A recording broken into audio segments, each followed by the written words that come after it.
안녕하세요. 여드름 이제 제가 기초 케어템부터 해서 클렌징 편까지 보여드렸는데 아마 많은 분들이 여드름 내가 화장품 말고 연고는 어떤 거 써야 돼요? 궁금해 하실 것 같아서 제가 직접 쓰고 너무너무너무 효과를 본 약국 연고템으로 제가 소개를 해드릴게요. 제가 제일 잘 쓴 연고들은 딱 3가지예요. 진짜 인터넷만 쳐봐도 많이 나오는데 그 중에서 제가 내돈내산으로 다 써보고 얼굴에 써보고 하면서 느꼈던 3가지가 바로 아젤리아 크림, 에스로반 크림, 페어 아크네 크림, 이렇게 3가지를 제가 제일 효과를 많이 봤습니다. 이 3가지 중에 한 가지씩 장점을 말씀드리면 아젤리아 크림은 면포성 여드름이에요, 좁쌀이에요, 화농성이에요. 고민 있으시면 요거 딱 두둑하게 발라주시면 조금 진정이 좋고, 그 다음 색소 침착으로 좀 고민을 할 때 얇게 살짝살짝 스킨케어 마지막 단계에서 바르시면 색소 침착에도 좀 도움을 받아보실 수 있는 게 아젤리아 크림이고요. 그 다음 에스로반 크림은 여드름, 종기, 진짜 세균 간염에 있어서 나는 여드름들 있죠. 진짜 큰 효과를 보실 수 있는 게 에스로반입니다. 에스로반은 피부과에서 압출하고 난 다음에도 바르시면 좀 진정이나 빨리 아무는 거에도 도움을 좀 받아보실 수 있는 크림이고요. 그 다음에 페어 아크네 크림이에요. 이 크림 같은 경우는 여드름, 뾰루지, 화농성, 좁쌀 어떤 타입이든 정말 큰 효과를 보실 수 있는 게 페어 아크네 크림입니다. 그래서 제가 하나하나 조금 더 자세하게 이제 얘기를 해드릴게요. 아젤리아 크림 같은 경우는 제 친구도 어느 날 한순간에 피부가 뒤집어져가지고 야 우리 피부 이거 어떡하냐면서 막 카톡을 하는데 저한테 야 아젤리아 크림 써봤냐? 아젤리아 크림? 그건 뭔데? 너무 생소한 거예요. 병원에서도 저한테 아젤리아 크림을 처방해준 적은 없었거든요. 그래서 영민이 말을 듣고 사볼까? 하고 반신반의하는 마음으로 사서 썼어요. 진짜 빠르게 좀 아물고 현저하게 나는 것들이 좀 빈도수가 좀 적어들게 된? 그래서 저는 이 연고는 아직까지도 뾰루지가 나거나 화농성이 생기거나 이러면은 이 크림을 바릅니다. 그리고 저는 진짜 도움을 많이 본 게 색소 침착이에요. 보통 아젤리아 크림 쓰신 다음에 제가 저희 회사에 메이크업쌤한테도 추천을 해줬었거든요. 근데 이게 맨 처음에 많이 바르잖아요. 두툼하게 많이 바르면 각질처럼 까져요. 그만큼 약이 좀 세요. 센 거예요. 그 대신 얇게 펴 발라야 돼요. 그래서 저는 스킨케어 다 한 다음에 마지막 단계에서 그냥 얇게 펴 바르거든요. 그러면 색소 침착에도 점점 효과를 좀 보실 수가 있어요. 그 이유가 주성분인 아젤라산이 그 멜라닌 억제에 도움을 좀 줄 수가 있대요. 그렇다 보니까 결국에 우리가 자외선 차단제도 왜 발라요? 멜라닌 세포를 좀 없애기 위해서.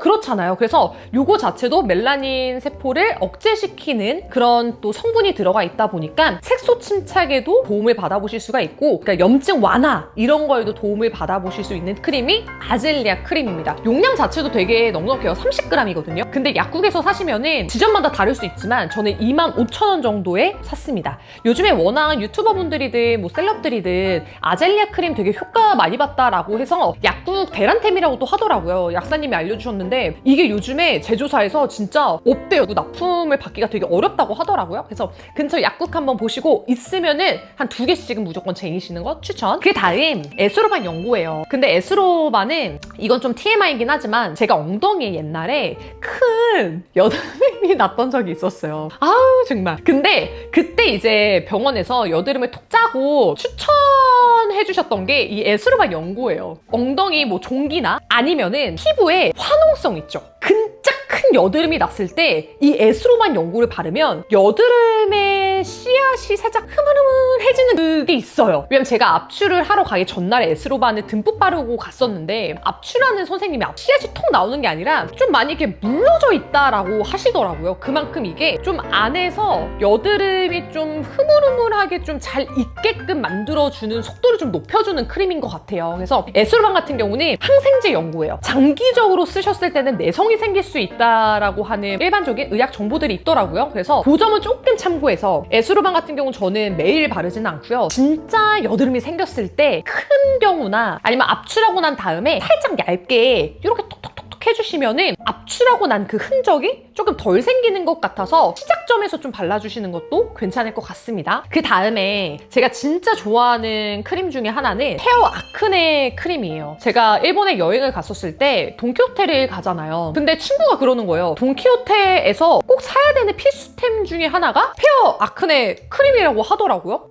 한번 사볼까? 하는 마음에 어차피 저렴하니까 한번 사보자고 샀어요. 근데 웬걸? 너무 좋은 거예요. 그래서 하나만 사온 거를 진짜 후회할 정도로. 그래서 제 친구가 승무원이거든요. 그래서 제가 민영이한테 야, 너 일본 여행 갈 때 이거 페어 아크네 크림 좀 제발 좀 사와라. 그래서 걔가 2개 사와가지고 또 쓰고, 제가 또 일본 가면 또 사와서 또 쓰고 했던 그 상품이 바로 아크네 크림이에요. 근데 이거를 왜 그렇게 제가 일본 여행 갈 때마다 계속해서 샀냐면 이 2개가 가지고 있는 장점들이 있죠. 하나에 다 담겨 있어요. 좁쌀, 뾰루지, 화농성, 심지어 압출한 다음에 진정이 필요할 때도 살짝 발라주면은 좋은 딱 그런 느낌이 있는 거예요. 여기 앞에도 뭐라고 써있냐면 페이스라인의 여드름, 뾰루지 치료 관리에 항염작용, 항균 작용에 도움을 받아볼 수 있다라는 여드름 치료제라고 써져 있어요. 근데 이 제품 같은 경우는 항생제 연고는 아니에요. 그래서 내성이 없기 때문에 계속해서 뭐 발라주셔도 특히 저는 내성이 생기지는 않았던 것 같아요. 근데 저는 되게 좋았던 게 지금 보시면 한글로 써져 있어요. 보통 우리가 일본에서 사왔던 거는 일본어가 뒤에 써져 있고요. 이 영어로 페어 아크네가 원래 써져 있거든요. 이게 웬일이에요. 한국에 상륙을 했어요. 페어 아크네 크림을 이름을 치면은 홈페이지가 나와요. 판매 약국 찾기를 눌러보시잖아요. 판매하고 있는 약국들이 쫙 나옵니다. 그래서 그곳에 저는 근데 방문하기 전에 전화를 해서 있는지 재고 파악을 먼저 한 뒤에 방문을 했거든요. 하나당 약국에서 8,500원 정도밖에 안 하더라고요. 정말 저렴한 금액대에 살 수 있어서 이제는 일본에 여행 가지 않아도 한국에서도 살 수 있는 아이템이 됐으니까 이거는 만약에 궁금하시다면 꼭 사보셨으면 좋겠어요. 정말 뾰루지, 화농성, 좁쌀, 저는 정말 큰 효과를 봐서 정말 제가 애정하는 연고가 바로 페어 아크네 크림입니다. 그래서 이제 제가 약국에 가서 약사님한테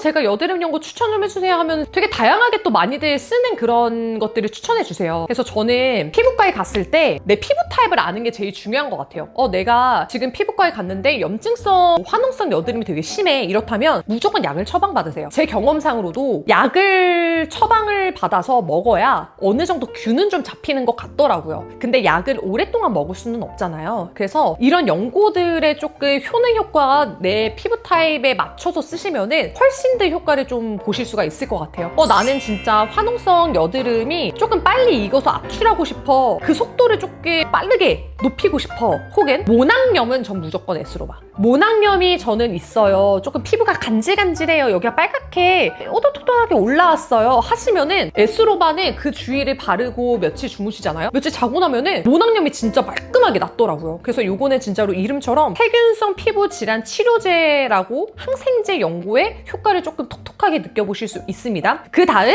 아젤리아 크림은 제가 아까도 말했지만 뭐 면포성, 뭐 화농성, 뾰루지 아니면은 색소 침착 얇게 바르세요. 그 대신 두껍게 바르면은 껍질이 좀 까지는 것처럼 각질이 되게 올라오거든요. 그래서 무조건 얇게 펴 바르시는 거 추천. 그 다음 요거는 항생제는 아니기 때문에 내성은 따로 없습니다. 페어 아크네 크림 같은 경우는 그냥 편안하게 크림처럼 내가 뭐 피부가 조금 뭐가 났다 하면은 정말 간단하게 바르기 좋은, 근데 효과는 굉장히 톡톡하게 보실 수 있는 거니까요. 무조건 저는 근데 연고는 세안 후에 스킨케어 다 하고 저는 항상 발라요. 개인마다 다를 수는 있으니까 피부 타입에 맞춰서 쓰시는 거를 추천드립니다. 피부에 이제 뭐가 나면은 제일 첫 번째로 병원에 가잖아요. 피부과에 가면은 화농성인 부분에는 염증 주사 같은 거를 맞거나 연고 같은 거를 추천을 해주시거든요. 근데 저는 첫 번째로 내가 염증이 되게 많아요, 화농성이 많아요 하시면 약은 무조건 드세요. 약은 무조건 드시는 거 추천드리고, 만약에 나는 피부가 되게 깨끗한데 하나 두 개씩 좀 큰 여드름이 올라와 하시면은 개인적으로 저는 염증 주사 맞는 건 진짜 추천드려요. 왜냐면 결국에 우리가 좁쌀이든 화농성이든 안에 있는 씨앗이 밖으로 나와야 아물고 그 다음 피부가 평평하게 좋아지는 거잖아요. 압출을 하지 않고서는 절대 좋아질 수는 없거든요. 어떤 분들은 염증 주사를 파인다는 경우가 있어요. 근데 소량으로 좀 잘하는 곳에서 염증 주사를 맞으면 절대 패이지 않거든요. 병원을 선택하실 때 리뷰나 이런 후기 같은 걸 꼭 잘 보신 다음에 선택하시는 거를 추천드리고요. 그 다음에 좁쌀 같은 것들도 한의원에서 저는 압출을 되게 많이 했어요. 한의원에서 저는 이상하게 피부과에서 압출을 안 받고 한의원에서 압출 받은 게 되게 특이하죠. 근데 저는 피부과 말고 한의원에서 압출과 전체적인 좋은 관리를 받는 거를 받았습니다. 근데 정말 큰 효과를 봤기 때문에 그것도 나중에 제가 더 자세하게 알려드리도록 할게요. 근데 무조건 기반이 돼야 되는 거는 클렌징 진짜 중요하고요. 이런 연고를 바르면서도 내가 너무 무거운 고기능성의 기초 케어를 하면은 절대 좋아질 수 없거든요. 그런 것들은 조금 참고하시면서 내 피부 타입을 먼저 파악하시면 좋을 것 같아요. 이 영상을 보시고 도움이 되셨다면 좋아요, 댓글, 알림 설정까지 꼭 해주세요. 그럼 저는 다음 영상에서 인사드리도록 하겠습니다. 안녕!